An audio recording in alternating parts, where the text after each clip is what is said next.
Gentlemen, my brothers, my homies, my ever-delightful ookums-snookums, thank you for giving the time to listen to the scratchings of my literary creativity. I never did thank you for indulging me for a time regarding my hobby of tabletop gaming. While Pathfinder wasn't an engaging or interest-grabbing event, you gave it a go and at the very least explored the idea. However, it's been over a year since the books and dice were put away to store fond memories and dust. While I admit I was overenthusiastic about the hobby of which I, in reality, had no idea of whether or not it would interest you, I placed a vast amount of development into the world, story, and mechanics to make an immersive and conceptually in-depth world as I could.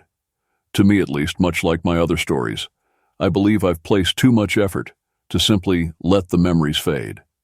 And so this audio novel will cover as much in-depth detail as possible. While I'll never attempt to force you to listen to it all, it would certainly give me a substantial dopamine hit. And if by some unlikely chance you complete said novel, you need only ask for details regarding anything else within my little make-believe world, for that, too, would tickle my pickle, much like you do with my other stories. Thank you. Before I delve into the world and a few of the stories within, I'd like to note that there will be timestamps and as many side notes in text as I can manage, in case I miss something during the typing of this document or the editing of the video. Firstly, the world of Midway acquired its name due to its nature as a bridge between all other realms of the universe, whether it be the Fey realm, heavens and hells, elemental planes, or even the mysterious astral and abyssal planes. Midway stands as the meeting point of them all, colliding all at once to form a world that would otherwise be considered impossible. The world is flat, covered by a firmament that reaches the same height as Earth's atmosphere and infinite in size, while the explored world spans across an area nearly twice the size of Earth in square mileage. There never has been a discovered end to its scope, and many whispered tales through the millennia speak of mysterious and faraway lands found by the most daring of adventurers willing to cross its treacherous seas and temperamental weather. Diversity of regional properties shift across the world's landscapes. At times, changes in temperature or air pressure can happen gradually and over multiple days of travel, while at other times a solid wall of unknown force separate bitter cold and blistering heat. While the known world's temperate land masses seem to fit more in line with Earth's nature, the placement of climates, currents, and geographical formations appear somewhat nonsensical, as the design of gods and the influence of magic forever change or perpetuate its limitless ecosystems. Life on the world is incomparably varied, from normal creatures like cows, deer, and dogs, to fantastical magic and mythological creatures populate the world in various forms. Even supreme and extremely powerful entities from other planes stake their claim on Midway's endless biomes. From the minuscule to the mighty, the variations of flora and fauna could never be accurately tallied. The list of life forms is ever expanding and research never ending. With the influences of magic changing and creating at an unrelenting pace, creatures discovered can either be typical and easily understood or alien beyond any degree of comprehension. Even with fully sentient creatures that bear souls and intelligent minds, hundreds, perhaps even 1,000 different species exist, all staking claim to the world and living their lives as nature demands. Varied as the life forms of Midway are, nations and their allegiances are no different. While numerous territories and independent factions exist, I've recreated the map of Midway to the best of my memory and divided the continents by major regions or governmental superpowers. This isn't to say that said superpowers have total control of their territories, but their influence is strong and can be felt across the territory they hold. On the eastern continent of Peruva, where the land is primarily covered in dense forests, vast open plains, or coastal marshlands, and also where your story began, the populace is dominated by the more common races, and its biomes aren't quite as varied, if only slightly. Beginning in the south, you behold the Freeholders' Union, a vast influence across all the world. With its international trade and simple law, it's perhaps the oldest nation on the eastern continent. While technically not held by any higher government, their closest thing to law is the implementation of direct democracy. Each stadtholder that settles the land and builds a property of their own is free to do with it as he pleases, with the exception of whatever laws and policies were voted in. With each holding being legally obliged a single vote, it ensures that no one company or landlord can gain too much power and dominate over others' lives, for freedom is their core principle. However, with such a vast array of holders, companies, and landlords, accountability and adherence to the law is a constant struggle, and the general bureaucracy acts slowly, almost to the point of non-functionality. Traveling northeast toward the mountain pass of Lai Thwenli, you will enter the Empire of Sohil, a traditional monarchy where all power is held by a select few who carry bloodline and magical prowess in their veins. While many an empire have risen and fallen with similar systems, the Sohilan Empire was blessed with a resource far more valuable than a mountain of gold or a font of magical power: an honest king. However, despite their reach, they've slowly given way and have become vulnerable because of their isolationist policies and often outright refusal to interact with other nations. In some cases, even those willing to submit themselves and be annexed by them have been left to fend for themselves, resulting in an increase of conflict and resentment. Further east, beyond the mountain pass and towards the coast, you would be faced by the might of the Tidarian conglomerate, a truly titanic nation in terms of military strength and force of will. They may just be the most powerful physical force in the world. Ruled by a council of high-ranking generals, guild leaders, and pastors of the nation's patron god Paler, they rule fairly but sternly. Valuing honor and discipline above all else, the vast majority of their populace live a drastically militarized lifestyle. However, for as safe as their borders may be, and as clean the commoners' streets become, the nation is shunned and hated by most outsiders, due to their boisterous and aggressive attitude with other nations, as well as an increasing aversion towards all races other than human.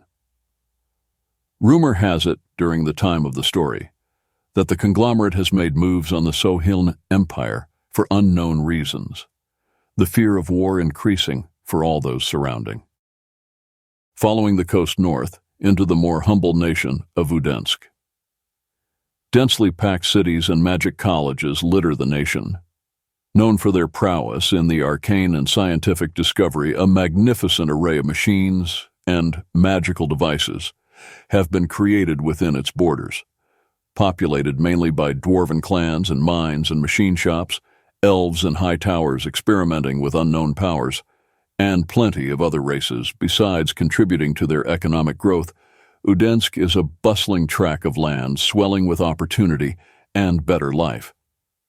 Despite such comforts, the threat from both Tidaria as well as the Horde Plains is often enough to prevent people from making the journey. North, once more to the land of Rift. Rift is primarily a mystery to the greater world. The presence of portals and magical fonts within the territory has given rise to untold magical flora and fauna with an ecosystem that would truly boggle the mind. Thanks to investigation and exploitation from Udensk, untold knowledge has been gained in all forms from magic to medicine.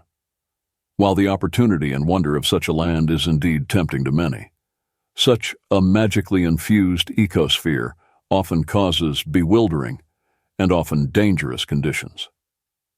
Though some desperate pilgrims try, the rift remains primarily unsettled even after the portal stabilized several thousand years ago. Leaving to the west, the Horde Plains lay barren, covered only by short grasses and wandering herds of grazing animals as far as the eye can see.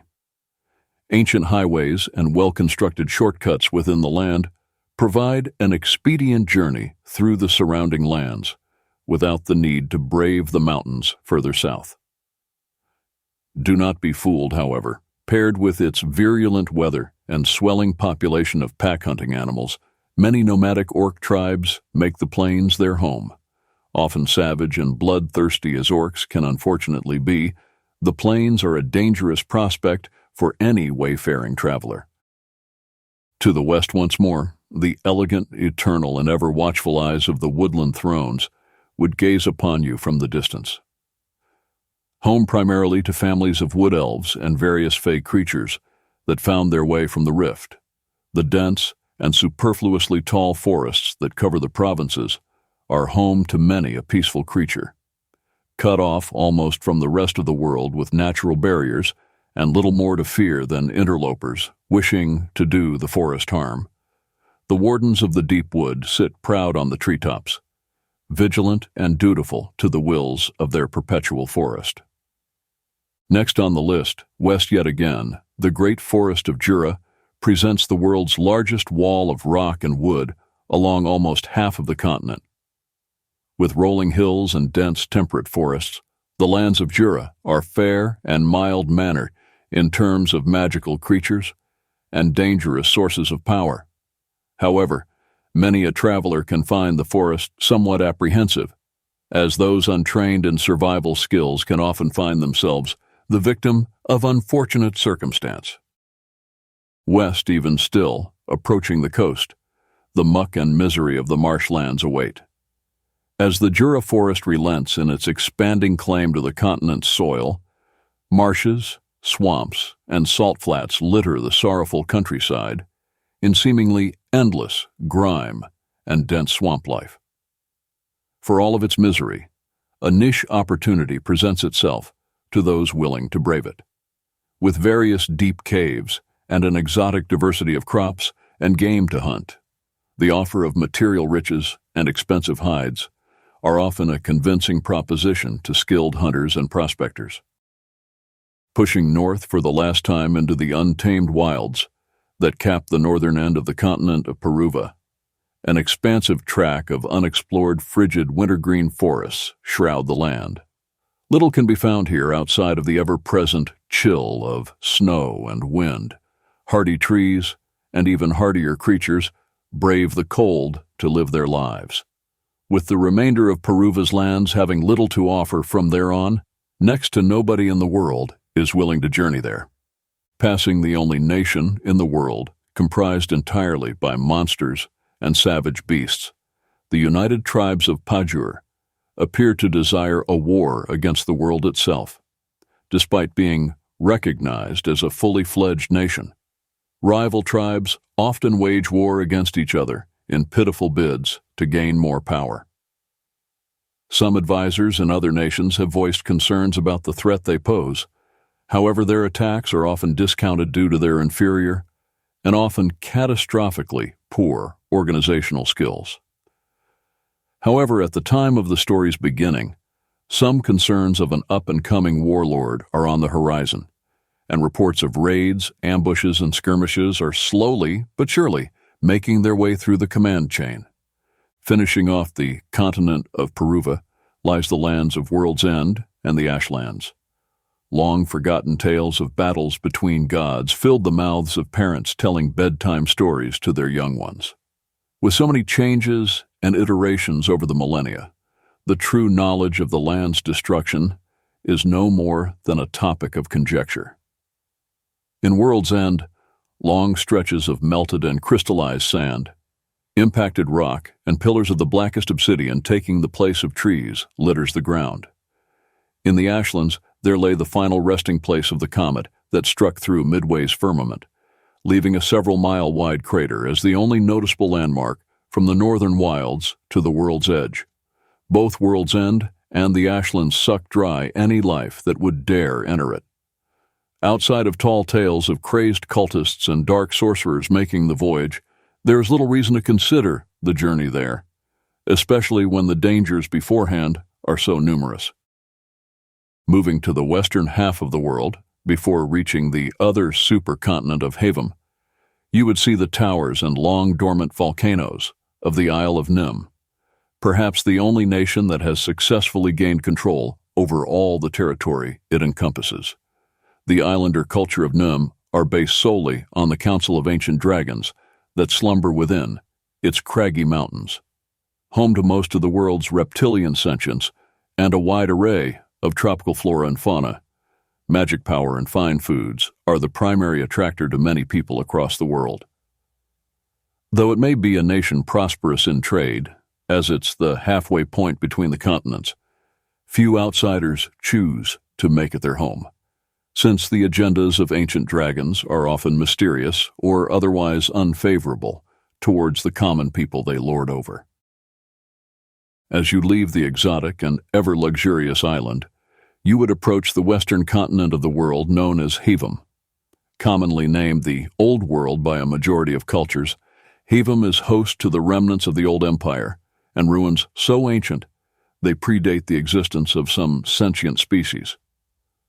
Long-forgotten histories, technologies, and sources of power remain lost or dormant, scattered across the hidden corners and long-entombed chambers housing the immortal memories of days long past. Having a more diverse spread of life forms in nature, the continent is also the home of many more peoples, from various genealogies, physical nature, and magical ability. While the more common races of humans and those similar dominate the East, they don't shine a candle to the tapestry of diversity that inhabits the Old West. Spotting the land and setting foot onto ground once more on the eastern edge of Haven, you would be introduced to the varied cultures of the Kosaric provinces. A loose and often discordant alliance of city-states home to a wide variety of sentient species. Furbolgs, gnolls, birdfolk, and many other races work together to maintain their mutual prosperity in a loose-fitting network of industry and agriculture. Though they hold an alliance with each other, the congested bureaucracy between their powers is often a concern among their people. Many fear a wider conflict will one day present itself, causing chaos as the powers that be would struggle greatly to hold their lands. Moving on towards the land of giants, or better known as Berserkir, is a sparsely forested region of shallow hills and valleys, with a slightly colder climate to combat the encroaching sands of the southern desert. Widely known as the home of titanic creatures and megaflora, Berserkir is primarily settled by nomadic tribes of giants and other oversized sentients. While the region isn't particularly hazardous by any means, giant tribes and animals twice as tall as your average building are often a discouraging factor for those seeking a new home. As the climate rapidly changes from chilly breezes and misty rains to the sweltering heat and destructive lack of water, the necessity of crossing the perished flats await you. Though a smaller region populated only by the most enduring creatures, the heat of its sandy flats and chaotic spires of long eroded sandstone mountains provide the closest thing to shelter you would find in such a hostile climate.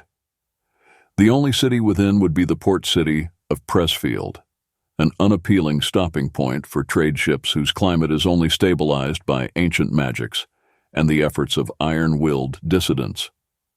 However, moving along the long-established highways towards the west, you would pass through the dunes of Han, a rolling desert of sandstorms bearing an only slightly more forgiving heat as the sun assaults your back. With oases making a rare but welcome appearance all throughout the land, clean drinking water is often a more valuable resource than gold. Those that possess it make their claim to the desert in desperate effort to escape the influences of governments further abroad. As you make your way past the desert and enter the beautiful steppes of Jorvaskr, a deceptively welcoming way of life awaits. On the high cliff edges of the shore, various port cities and humble villages litter the land, living fairly and tending the vast crop fields. Though an empire ruled by noble families and sporting a strong military industry, its people pride themselves in honest living and a duty to hearth as many migrants flee the southern regions, looking for the promise of respite. However, looking south and avoiding the Pale Stone dynasty, a myriad of battlefields, wasted cities, and broken fortresses splay the hills in ancient gore and fallen warriors of days long past. Even with the warnings given by such displays, the old vampiric families of the dynasty continue to rule to this day, commanding vast hordes of the undead and taking part in the world's largest slave industry. Fighting a war on all sides for the past several hundred years, only monsters, dark forces, and ne'er-do-wells populate the cities in service to the counts. As cutthroat politics and underground gangs dominate the more normal towns towards its borders, it still manages to hold the eyes of some businessmen and profiteers seeking coin and clout within the less favorable forms of trade. Following the northern coast west, the more hardened and battle-tested Republic of Osnia stands their ground against the ever-present threat of undead forces, while maintaining a strong military and being home to powerful mage colleges. Their war against the dynasty has lasted almost as long as their country has existed. Despite the perpetual grindstone of war and a struggling economy and consequence, life within isn't as bad as one would think. Maintained by a council of elected representatives dictating a more socialist political system, the necessity of shelter, food, jobs, and most importantly, people to fight the war has pressed them ever forward. Reaching a state of a focused but fair way of life, the people don't starve, nor do they lack their necessities. Many, in fact, are able to enjoy the finer things of a normal life, albeit under strict moderation. South now, onto the titanic peninsula of Usoon. The residual magics and ravaged landscapes continue to mar the lands from wars long past. Its mountains split in twain, fields of glass stretching from coast to coast, and valleys formed by titanic spells have retextured the entire landmass into a cacophony of historic battles and bloodshed. However, in the millennia following the ancient wars, such destructive landmarks have become natural shelters for bustling cities, and the wastes of battlefields have formed into beautiful and exotic landscapes. While no government was ever established, hundreds of independent towns and city-states continue to improve the land and partake in enriching trade with plentiful resources. Crossing the ocean eastward, arriving in the protectorate of New Kos, the revival of an old empire nation that existed 1,000 years ago rears its head in defiant resistance against the dynasty. The result of a slave uprising the world had never before seen. Many vampiric counts and underling privateers were beheaded and dethroned after a successful resistance born a mere 100 years ago. With the chaos of reorganization and rise of new political powers in its various regions, the protectorate is only held together by their mutual abhorrence of the dynasty, promising the contribution of military assets to end the vampiric threat for good. While the region's economy is often chaotic and trade goods struggle to exchange hands, the long process of recovery has begun. Although its forested regions and untamed wilds have been brought low by dark and malicious forces, many of its cities have become beacons of light and safety against the dark. With its prospect of revival and re-establishment as a proper nation grows ever more promising, many migrants and traders have taken to choosing the region as their new home. Eastward still, the influence of the court hall syndicates holds the region together, despite the lack of any recognized government being established. Once the heart of the old empire, after the rise of the Pale Stone dynasty, ancient cities and fortresses still stand.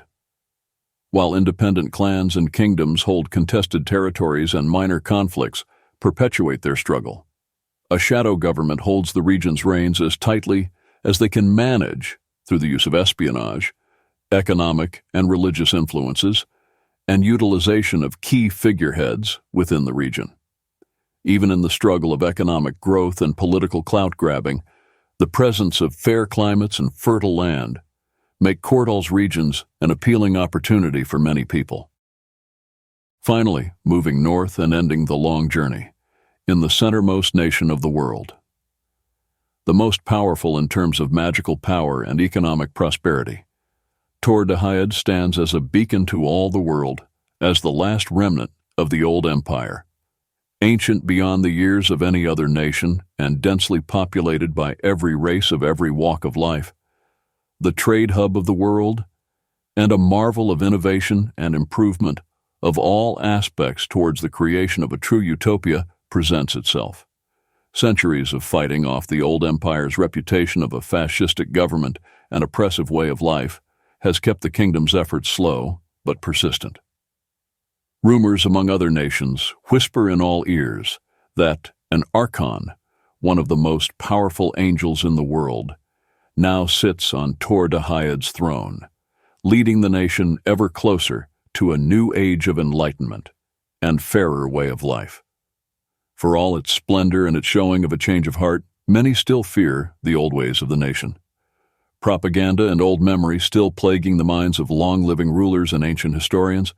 Some even fear a revival of Tor Dahayad's expansionist claims on other lands, as the movement of military powers is frequent within its lands. To what purpose and to what agenda the powers that beseech is a mystery. Many stand clear of its path even now. The world is widely varied and vastly intertwined. Although the major regions and superpowers are recognized primarily by every eye in the world, hundreds, even thousands of other factions exist. Clans, kingdoms, city-states, towns, villages, and ever more. Countless population centers and allegiances exist all throughout every stretch of land on Midway. There is no tally for the diversity of people and government systems within every region.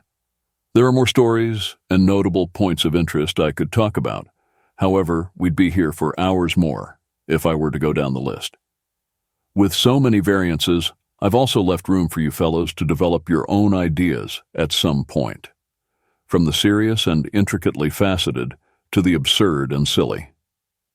The goal was creativity and room for constant expansion, so I gave it all I had. Now, as for you fellows' story, as is the goal of Pathfinder, there was no set storyline for you to follow. The goal of games like Pathfinder are more often to allow the players to make their own story. There were several paths you could have chosen, and each with different stories to them. At the start, you were familiar only with your childhood home, the city-state of Thassalon, the towering city with congested streets and thick walls, all carved into the side of a mountain, governed mutually by humans and dwarves, with some other common races besides. The city was a veritable powerhouse when compared to other city-states, with a large military, strong mages guild, and a booming economy. With the city holding all kinds of industry supplied by the dwarven mines beneath the mountain, plentiful foods grown in the fields around the outlying villages of Sargo, Paradis, and Libertah, and a rare and exotic trade business in the exchange of enchanted items, magic spells, and knowledge with the Mages Guild. There were no shortage of starting quests and odd jobs to complete on the posting boards to familiarize yourselves with the game. Once you had leveled up once or twice and established your names and made some connections, I would have presented you with different story opportunities. All stories could be completed one after the other, however, depending on which one you chose. The other would change to fit better with the greater story. Manny's character, Geel, had a dream of the great forest of Jura, greeted by the spirit of the forest, the great stag. It gave you visions of the forest and the life within, and then the coming destruction of the forest with fire and ash. Had you followed this path, you would have worked your way north into the Woodland Thrones territory, where you would become involved in a plot to remove the warlord from gaining power in the United Tribes of Pajer. David's character, Gunnar, received a vision of a deeply held secret within the city of Thassalon, the catastrophe that befell your family after someone had been convinced they could awaken an unborn guardian angel, a cherub, before their long process of creation could be completed. The catastrophe was well known among Thassalon's people, but nobody but you knew that the person responsible was your father, Lucca Helwig, causing the deaths of over 1,000 citizens and robbing Thassalon of its blessing from Pelor with an eternal protector. Locke covered up the story with all his effort, disowning you, and turns to the rest of his family to keep their actions hidden. With your mother and father consolidating power among the ruling council, and the rest of your family neck deep in a city-spanning criminal underground. The group would remain within the city to take steps at rooting out the evil that plagued it. The third story option would have been a mercenary contract with Thassalon's law enforcement and military, traveling between various settlements in Jura after reports of raids and kidnappings begin to rear their ugly heads. Assigned with the protection of relief supplies and priority courier packages to high-ranking personnel in Thassalon's strongholds. After a trip or two, you would have stumbled across evidence of a demonic presence, which in turn would lead you along a path of investigation that would bring you to the demon responsible for both the warlord's rise in Pajur as well as the catastrophe Locke had brought on the city. Ultimately, after 2 of these quests had been completed, the nature of the third would have changed drastically, resulting in a way that would still allow it to be completed should you so choose. However, the final boss of whichever quest was left uncompleted would become the final boss for the first long-term quest, the war against Pajur, and the possible destruction of Thassalon. Should Thassalon fall, you would have been gifted an airship to escape the increasing conflict, free to travel to one of the surrounding countries, seeking refuge as the conflict increased in scale. And if Thassalon prevailed in the war, you would have been gifted a manor on the edge of the city for deeds done during the war, where an entirely different story would commence. At that point, I halted my long-term story plans. Other ideas were thought up, had you chosen different paths than any of the first 3. However, those 3 were by far the most developed. Mechanically speaking, another idea I had planned for the campaign was to allow you to become leaders of your own, able to make investments, say, in property or business opportunity. You could have made a name for yourself and take on followers to form a little army of your own. Side quests for your companions were ever increasing, and the ideas flowed like spilled salt onto an unsuspecting snail, as I had a difficulty noting them all down. Also, in regards to party size, I had also come up with conditions and mechanics to prevent the entire game from becoming a poorly constructed RTS. You could give each member assignments and tasks, give them side jobs, or work outside of your little group through contracts and odd jobs, similar to the board. You could even lend your troops out further, serving as mercenaries to other interested parties. You would have been able to bring certain followers with you. However, each have their own goals, aspirations, and purposes, and often choose only to follow your group for certain tasks.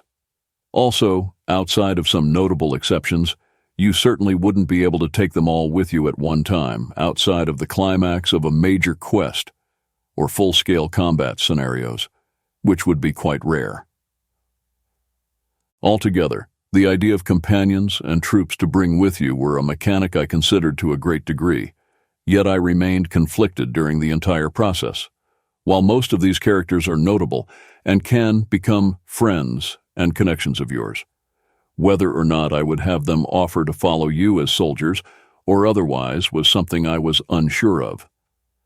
However, it was only an idea after all. And besides their following you, they still served a purpose outside of being a personal entourage to play the game for you. Some ideas were as follows. First, there were Gunnar's family members. Kaya Helwig, your little sister, would have approached you after some steps were taken to address your parents. An intelligent girl studying at the Mages Guild and still seeing you as her brother and a good person, would have helped you in your quest to remove your father from power. After which, she would have chosen to follow your group as a logistician, acting as an intelligence specialist, investigator, and a moderately powerful mage. In addition, she would have levied a few royal guards under contract as freelance mercenaries under your command. Then there was Gunnar's older sister, Thrud Helwig. Sent off in her early years to be trained by the Woodland Throne's blade dancers, she acted as an assassin and infiltration specialist for the criminal underground. During Locke's quest, she would attempt to assassinate Gunnar for his efforts after word about Kaya's involvement reached her. Upon her defeat, she would confide in you her doubts about her actions and the path her family has chosen. If she was spared, she would ask to use her skills for your group's purposes from that day forward. As a result, she would have contributed by recruiting a small number of former gang members seeking to escape the underground's influence. Alko Helwig, Gunnar's younger brother, was a middle-rank officer for the Royal Guard in the years following the catastrophe. Somewhat abrasive with a poor attitude, yet, admittedly, a decent soldier and skilled fighter. Locke would have sent him to attempt to arrest Gunnar, to make a public spectacle and halt the quest. However, after a short brawl between the two groups, Alko would inquire about the purposes of your vigilante justice. If you tell him the truth and show him evidence of your findings, he would agree to submit an investigation request to local law enforcement and offer to follow you, bringing along the soldiers beside him. After the quest, he would offer to stick around, along with his fellow soldiers, after the events of the quest unfortunately see him discharged from Thassalon's service. Lastly, for Gunnar's companion list, would be Horst Helwig, the older brother. Inventive and thorough, Horst acts as an alchemist for the underground, producing foul drugs and hallucinogenics for the underground's profit. While there is no fight with him specifically, you would stumble across him during a raid on one of the underground's warehouses. After his capture, you could choose to spare him and have him arrested, in which, after the quest, would ask to speak with you, offering to serve you as an apothecary, producing a few potions and devices to aid your adventures. There would also be an option to convince him Locke was the one responsible for the catastrophe, which took the life of his lover. This option would have been difficult, but possible. Outside of his trinkets, he wouldn't contribute much in the way of combat ability or additional people. He would instead generate a small passive income to help ensure you have enough gold to pay whatever wages necessary for any followers you choose to keep. On Gil's end, in the quest that would bring you towards the Woodland Throne's territory, you would stumble across more eccentric characters. The first of which would be Aviat Sidor, a cartographer by trade and historian by hobby. Aviat spends his days traveling the world with a number of golems he uses for labor and personal security. By assisting him with his passage through the forest of Jura, which just so happens to line up with your path to the woodlands, he would assist you for the duration of the quest. After allowing him to spend a time in the woodlands, hearing stories and studying the history of the Wood Elves' past, he would approach you with an offer to continue following you, as simply he finds you interesting, and thinks the opportunities for research and documentation would increase ever further. After recruiting him, he would contribute his creation of golems to your forces, and serve as a scout and jack-of-all-trades mage. Next on the block would be a reserved and honest elven centurion, assigned with the protection of the Jura Forest, simply known as Del, foregoing any other name, has served with the Wood Elves for over a century. After the quest regarding the warlord in Pajur, Del would retire from the Woodland Centurions and approach you in the city of Thassalon, growing tired of the boredom from patrolling a now peaceful forest. Hungering to serve a greater good, he offers to follow you. Offering no additional personnel, he instead serves as a single elite unit, capable of handling his own against forces a level or two above your own. However, that would entail an increased difficulty in your adventures, should you choose to keep him with your party at all times. And yes, I did have ideas for that. Tonto Connie is a personal friend of Gil's wife, Emma.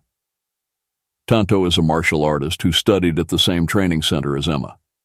Though a family friend, he too would have been assigned to the protection of the transport of relief supplies during the quest.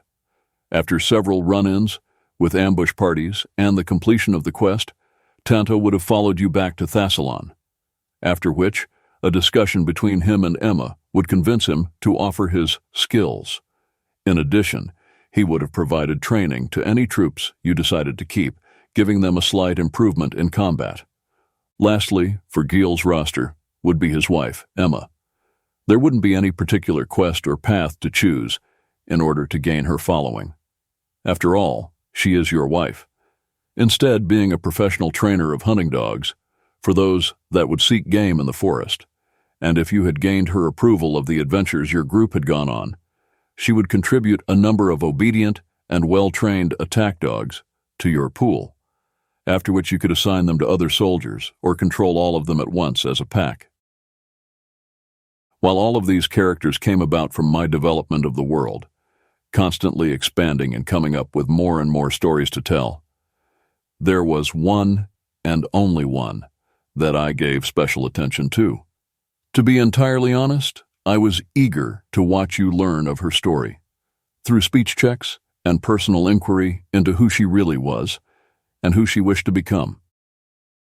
Chisa, a personal friend, and already a companion to both of you, Gunnar and Gil. She found a career serving under Gil's parents as a receptionist and assistant to their horse-drawn carriage business. While she primarily was a mystery, through the small disguise of changing her eye color, seeing in the dark, being unnaturally social with men despite having a shy personality, to wearing modest clothing even in hot weather by covering almost all of her skin. She, in fact, was something entirely different than the girl you fellows had known over your years in Thassalon. The woman you know would have at one time been known as Cassandra Selenda Mardot, a noble born within the Freeholders' Union, and once the heir to a large tract of land leased to a myriad of local business owners and inns.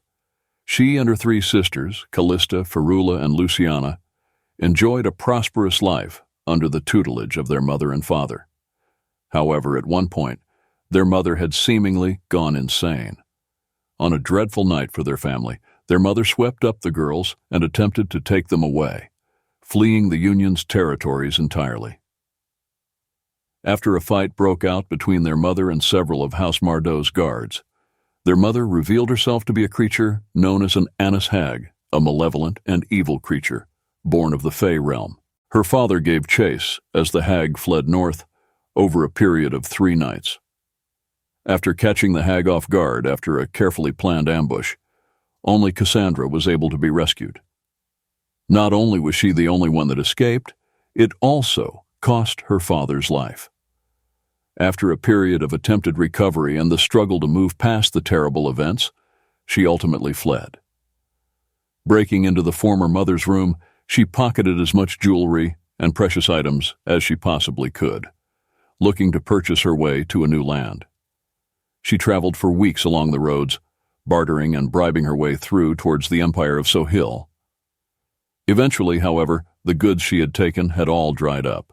Several weeks passed as she struggled for work to keep her stomach full and her journey ongoing. However, one night on happenstance, she overheard a tale of a hag's abilities and the offspring they make. Before a hag can be born, a specific offspring must be produced. By disguising themselves as beautiful women and birthing children with normal people, they create a creature known as a changeling. With abnormally pale skin, different colored eyes, and a strangely beautiful appearance, a changeling has superior senses compared to that of a human, an abnormal affinity for magical talents, as well as an almost supernatural lure towards men or any person that finds their gender attractive. On a fateful night, she attempted to utilize this ability out of curiosity. To her dismay, it worked, and thus began a long process over the years, sleeping and manipulating men for their coin to purchase her way through the empire, ultimately finding herself on the doorstep of Thassalon. As she lost her will to wander, she ultimately stayed within Thassalon's walls. And after another year or two of working as an escort that would lure, tempt, and steal her way through life, through the severity of her desperation and the depression that accompanied her way of living, she was eventually offered a job by Gil's mother. After no consideration at all, she decided to take the job and swore to never live the promiscuous life again. In the time since being given her new job, she chose to take the study of magics as a hobby of hers. To her own surprise, she learned she had a particular talent for necromancy. While abhorred by most of the world on account of tales from the dynasty, the prospect of using such a power to do good by others excited her. Ever since then, between improving her own life and socializing with various shopkeepers and scholars, and improving her magical talents to one day use it for good, she contented herself with busy work, enjoying the fair life and the company you fellows provided her. Now, as she accompanied your group on your adventures, she would have found a new purpose to her life, a new reason to keep going. Eventually, she wanted to learn what had happened to her sisters. Now that she traveled and fought alongside you two, the idea didn't seem so far-fetched anymore, leading to a massive side quest that would have you finding your way to the marshlands. You would discover a village with people strangely aloof, outside of a small group of law enforcers. While Chisa would have waited outside the village after being accosted by the guards for her stench of necromancy, you two would have found your way towards the town hall.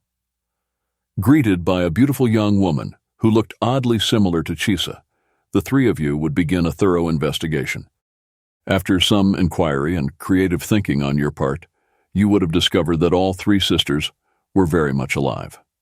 Unfortunately, they are still held by the grip of their mother and serve different purposes to keep the village enthralled for the hag's amusement.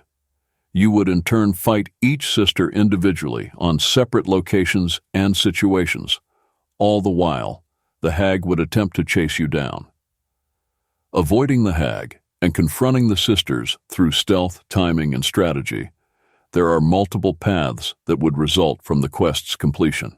With the three sisters having become witches, at the time of the fight would have powerful magic and a familiar at their side. One sister, Luciana, had the gift of a silver tongue.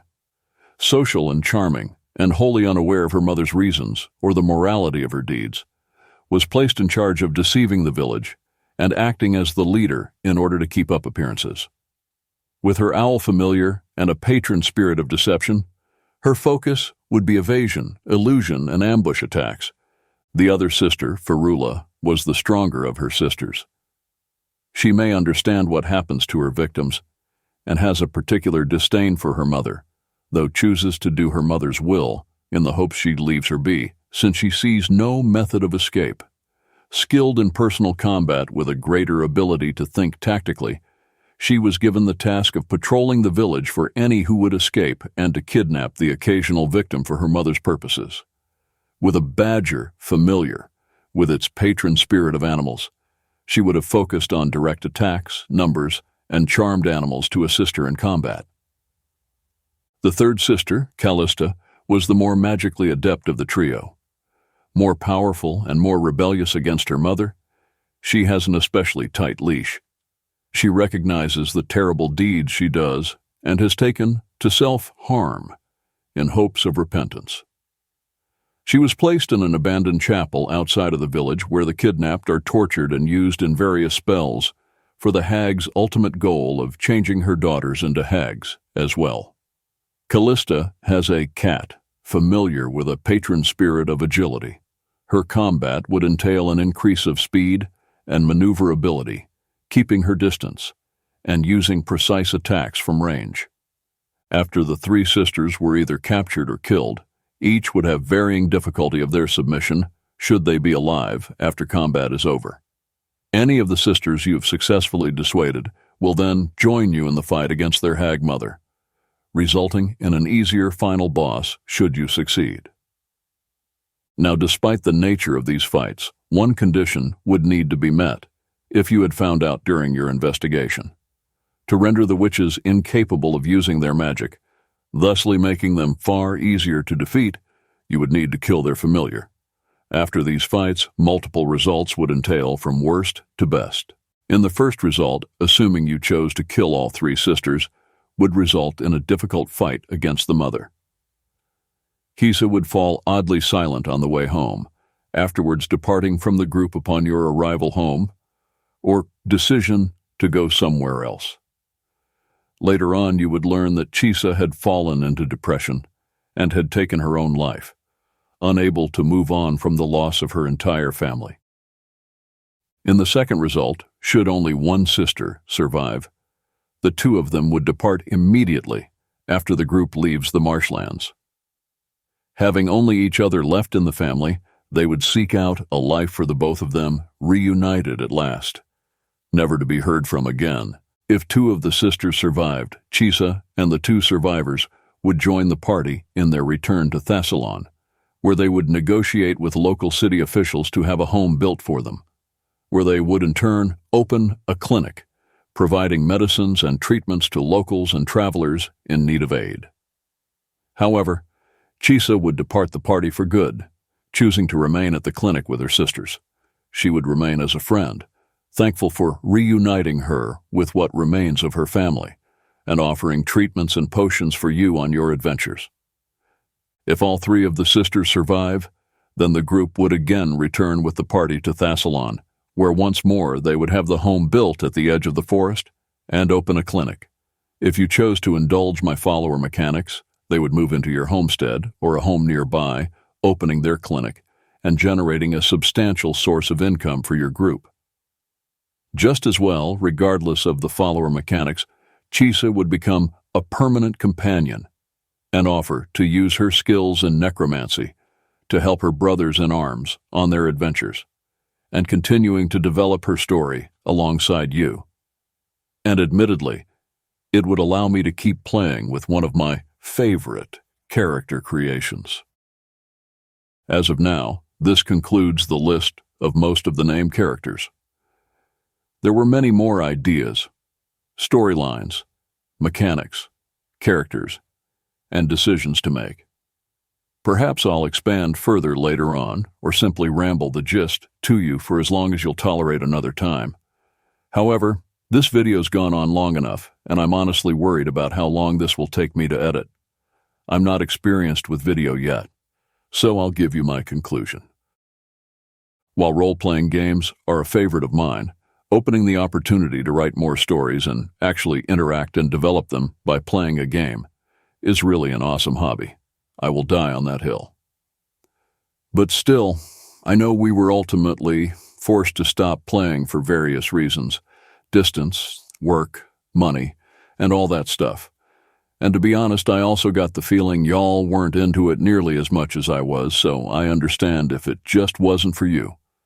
However, I appreciate you boyos for giving it a try with me and giving me yet another opportunity to write yet another story. Love you, fellas. And thanks for sticking it out and listening to the whole thing. Thank you, thank you.